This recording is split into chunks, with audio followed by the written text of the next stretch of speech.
1999 में film the matrix release हुई थी। इसका मेन प्लॉट था कि दुनिया जैसी दिखती है वास्तव में वैसी है नहीं।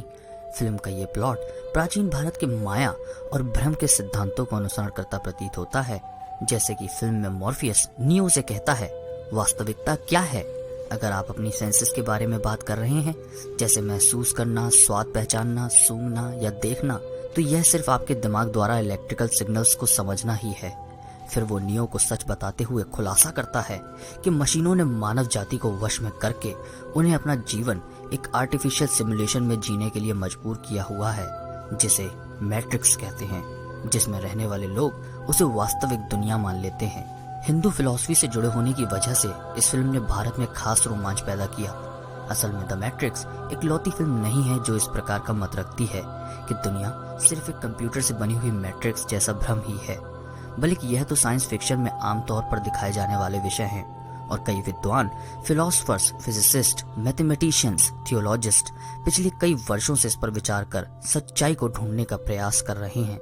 लेकिन अब इलॉन मस्क, एक बिलियनियर जो कि टेस्ला और स्पेस एक्स के फाउंडर व चीफ एग्जीक्यूटिव ऑफिसर हैं, ने खुलकर इस कॉन्सेप्ट का समर्थन किया है। हाल ही में सैन फ्रांसिस्को में एक टेक्नोलॉजी कॉन्फ्रेंस में मस्क ने दुनिया को यह कहकर चौंका दिया कि उनका मानना है कि इस बात की संभावना बहुत ज्यादा है कि हम एक कंप्यूटर सिमुलेशन के अंदर रह रहे हों। दूसरे शब्दों में, हम किसी बुद्धिमान प्रजाति के प्राणियों की बनाई हुई कॉस्मिक कंप्यूटर गेम का एक काल्पनिक किरदार भी हो सकते हैं। मस्क तो यहाँ तक कहते हैं कि इस बात की संभावना खरबों में एक है कि हम सच्ची वास्तविकता में जी रहे हों, और यह काफी महत्वपूर्ण बात है। आखिरकार फिलोसफर्स, फिजिसिस्ट, मैथमेटिशियंस या कोई और थ्योरिस्ट के लिए भ्रम बनाम वास्तविकता जैसे कॉन्सेप्ट पर तर्क देना और बात है, क्योंकि यह उनका पेशा है। परंतु इलॉन मस्क जैसा महाविद्वान व्यक्ति जो टेक्नोलॉजी को अच्छी तरह से समझता हो, जब इस विषय पर कोई बात रखे तो उस पर वाकई ध्यान देना चाहिए। इलॉन मस्क का तर्क बहुत ही सरल और आसानी से समझा जा सकने वाला है। एक सूझवान और टेक्नोलॉजिस्ट होते हुए वे ऐसे मत देने से बचते हैं जो प्रैक्टिकल ना हो। उन्होंने कहा कि कैसे 40 साल पहले पोंग जैसे कंप्यूटर गेम्स सिर्फ 2 रेक्टेंगल्स और 1 डॉट से खेली जाती थीं। ऐसी हुआ करती थी गेम्स। लेकिन अब 40 साल बाद हमारे पास फोटो रियलिस्टिक 3D सिमुलेशन है। सिर्फ यही नहीं, लाखों लोग उन गेम्स को एक साथ खेल सकते हैं और साल दर साल यह गेम्स ज्यादा आधुनिक होती जा रही हैं। जल्दी ही कंप्यूटर गेम्स वर्चुअल रियलिटी और ऑगमेंटेड रियलिटी जैसी चीजों को भी अपना लेंगी और जल्दी ही उन्हें वास्तविकता से ही अलग कर पाना मुश्किल हो जाएगा। चलिए अब बात करते हैं अब से 10,000 साल बाद की। एवोल्यूशन के पैमाने पर देखें तो यह बस एक क्षण मात्र है। क्या आप कल्पना कर सकते हैं कि उस समय कंप्यूटर गेम्स कैसी होंगी?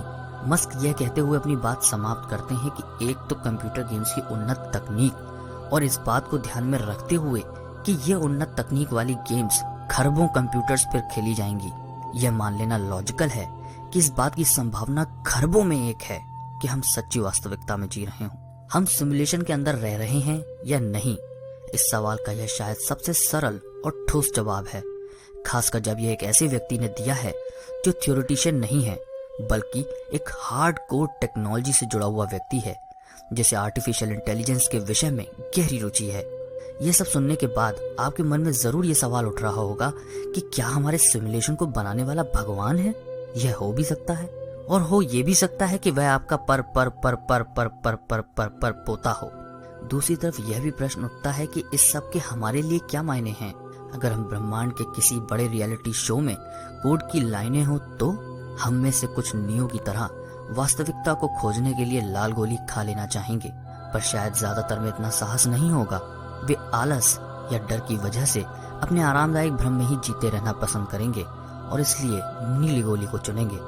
आखिर मैट्रिक्स फिल्म में भी साइफर नाम का चरित्र पाता है कि जो वास्तविकता उसने खोज ली है उसे वह बर्दाश्त नहीं कर पाएगा और वह मैट्रिक्स के आरामदायक भ्रम में वापस चला जाता है। तो लाल गोली या नीली गोली, यह विकल्प वैसा ही है जैसा भगवत गीता में भगवान श्री कृष्ण ने अर्जुन को दिया था।